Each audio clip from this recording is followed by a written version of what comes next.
Halo guys, kembali lagi di channel aku dan saat ini jam setengah 8 pagi.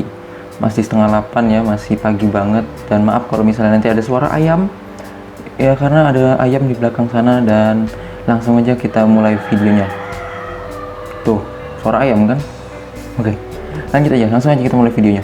Jadi aku hari ini banyak banget ya di DM dan juga di Telegram itu banyak banget nanyain, Kak misalnya nilainya segini bisa nggak sih lolos? Kak misalnya nilainya naik ke segini bisa nggak sih lolos? Aku tuh bingung ya, perasaan kan SNM udah lewat ya, kok masih ada gitu loh yang nanyain hal tersebut. Dan ternyata banyak ujian mandiri yang tadinya ujian tulis itu berganti ke ujian mandiri yang menggunakan nilai rapot dan juga nilai UTBK. Mungkin itu bisa dapat dikatakan hampir mirip ya dengan SNMPTN, tapi kita memang tidak tahu apa sistem bagaimana yang digunakan sistem ujian mandiri maupun SNMPTN. Tapi mungkin kali ini aku akan sedikit memberikan pencerahan juga untuk teman-teman dan juga membantu bahwa sebenarnya nilai yang nggak terlalu tinggi pun bisa kok lulus. Dan aku akan memberikan tips-tips yang memang menjadi pengalamanku selama aku daftar SNMPTN. Dan mungkin nanti bila teman-teman memperhatikan, nilaiku ada yang turun sampai 7 poin dan juga naik hingga 12 poin. Itu naik turunnya sangat tinggi gitu ya. Dan kok bisa sih lulus? Aku juga nggak tahu, tapi mungkin didongkrak oleh nilai lainnya. Banyak banget yang ngedown karena nilai rapotnya itu nggak tinggi atau naik turunnya itu terlalu tinggi gitu. Jadi aku dengan video ini gitu ingin mencerahkan lah istilahnya, ingin membantu teman-teman semua bahwasannya nilai kita itu bisa kok semua memiliki peluang yang sama untuk lolos di PTN yang kita inginkan. Dan juga sharing tentang apa yang aku alami pada saat SNMPTN gitu ya teman-teman. Dan juga aku ingin menekankan kalau misalnya kalian menganggap bahwa ujian mandiri itu membuang-buang uang, enggak kok. Semua pasti harus ada pengorbanannya teman-teman. Jadi kalau misalnya kalian ingin ikut ujian mandiri itu nggak ada ruginya sama sekali, dan aku sarankan untuk teman-teman memilih jurusan yang memang teman-teman inginkan. Ada banyak banget ya yang bilang aku ngambil jurusan ini biar lulus ini segala macam, padahal itu bukan passion mereka. Nah itu jangan dilakukan teman-teman.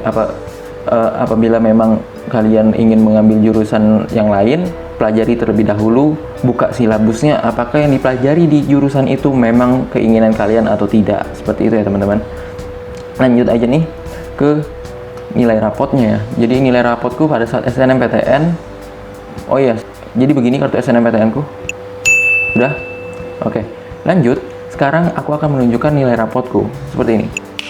Nah, seperti ini nilai rapotku. Coba kalian perhatikan secara seksama. Rata-rata 5 semester itu nggak nyampe kok 90.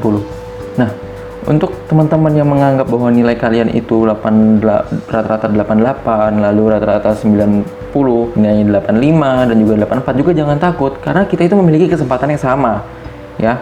Karena setiap sekolah itu memiliki kebijakan-kebijakan nilai yang berbeda-beda. Jadi jangan disamakan antara nilai ini dengan nilai ini. Sekolah ini dan sekolah ini itu tidak sama. Nah, makanya sekarang kalau ujian mandiri itu ada kayak misalnya itu nilai UTBK juga kan. Nah mungkin juga aku nggak memastikan ini, tetapi kemungkinan ya secara logikanya nilai UTBK bisa dijadikan sebagai patokan kualitas dari nilai rapot itu. Jadi misalnya kalau misal nilai rapot kalian itu tinggi, nilai UTBK tinggi, berarti kan selaras ya, berarti memang memiliki kualitas rapot yang bagus juga, seperti itu. Dan apabila nilai kalian tinggi namun UTBK kalian rendah, kan bisa dipertanyakan tuh apakah memang UTBK-nya sedang tidak fit atau bagaimana, atau sebagai lain ya lah lain sebagainya gitu. Perhatikan juga di bar merah itu dari nilai 93 ke 86 itu turunnya 7 poin teman-teman. Aku juga nggak tahu kenapa ini bisa turun banget, mungkin memang aku yang kayaknya males ya di semester 4. Nah kalian bisa lihat di situ, ini membuktikan bahwa yang memang turunnya agak jauh itu masih berkesempatan kok, masih bisa lulus kok. Dan juga kalian bisa lihat di geografi dan ekonomi itu naiknya bisa 12 poin dan juga 13 poin. Dan itu menurutku sangat tinggi untuk kenaikan, dan yang katanya banyak banget orang bilang, ini nilainya harus rata, nggak boleh naik terlalu tinggi, nanti dicurigain. Enggak kok teman-teman. Tapi di sini ada pertanggungjawabannya. Pertanggungjawabannya apa? Ketika nilai itu sudah naik tinggi, kalian harus stabil naik gitu ya. Jadi dari 78 ke 90, 91, 95, 96 di situ. Nah, Mungkin nilai-nilai naik dan turun tinggi ini dapat didukung juga dengan memang sebenarnya nilai aku tuh tinggi, tapi bisa dipertanggungjawabkan dengan cara aku tetap mempertahankan kenaikanku itu, walaupun sedikit-sedikit. Seperti itu teman-teman ya. Jadi kalau misalnya banyak banget yang nanya, misalnya nilainya ini terlalu tinggi atau nilainya turunnya terlalu tinggi, apakah berkesempatan? Semua berkesempatan kok. Aku ingin menekankan juga kalau misalnya kita semua berkesempatan yang sama gitu. Aku mau menekankan banget kalau teman-teman itu harus ikut semua ujian mandiri dan jangan takut untuk ujian mandiri yang menggunakan raport. Kenapa? Karena di sana juga ada nilai UTBK gitu loh. Jadi kalau misalnya nilai raport kalian rendah, insya Allah bisa diangkat dengan nilai UTBK kalian yang tinggi. Jadi aku menyarankan untuk teman-teman untuk berusaha banget di nilai UTBK-nya gitu ya. Semua paham kan sampai sini? Jadi mungkin kalau untuk teman-teman yang memiliki nilai raport rendah, aku sangat menyarankan untuk juga meninggikan di UTBK-nya gitu ya teman-teman. Lanjut, mungkin banyak banget ya kalau misalnya piagam. Oke, kalau aku kemarin terakhir baca di websitenya UGM, aku belum tahu ya kalau misalnya UM yang lain, tapi aku kemarin banyak banget yang nanyain aku tentang UGM. Jadi pas aku baca di website UGM-nya itu belum ada tulisan scan piagam, tapi ada banyak banget di Telegram juga di Line itu ada menggunakan piagam. Jadi aku nggak tahu memang apa menggunakan piagam atau enggak, tapi aku ada tips sedikit kalau misalnya memang memasukkan piagam ya. Untuk teman-teman yang memasukkan piagam, ini berdasarkan pengalamanku ketika SNMPTN kemarin, aku jadi nggak tahu kalau misalnya apakah nanti utul menggunakan sistem yang sama atau enggak.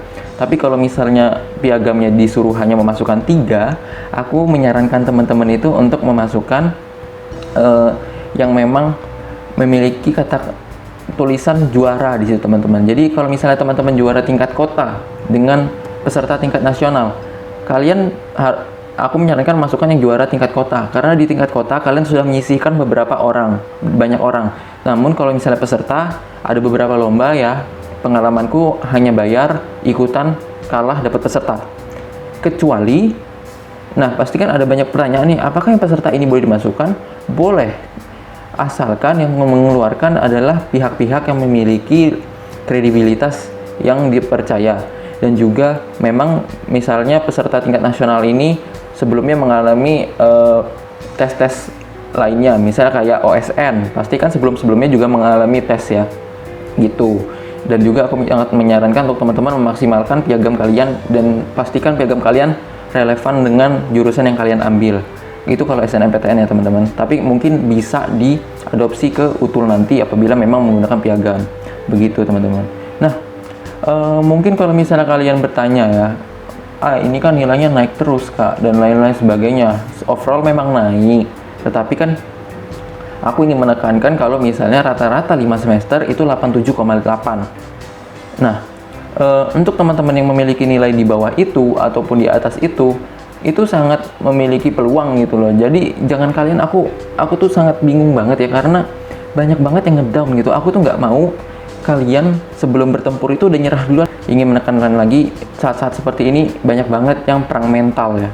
Perang mental seperti apa? Misalnya kamu dibilang, nilaimu kecil, nggak bakal lulus. Itu jangan teman-teman. Jangan didengarkan. Tapi percayalah kepada diri kalian bahwa kalian pasti bisa melewati segala ujian itu ya teman-teman. Dan semangat terus untuk teman-teman yang mau UTBK dan juga untuk ujian mandirinya.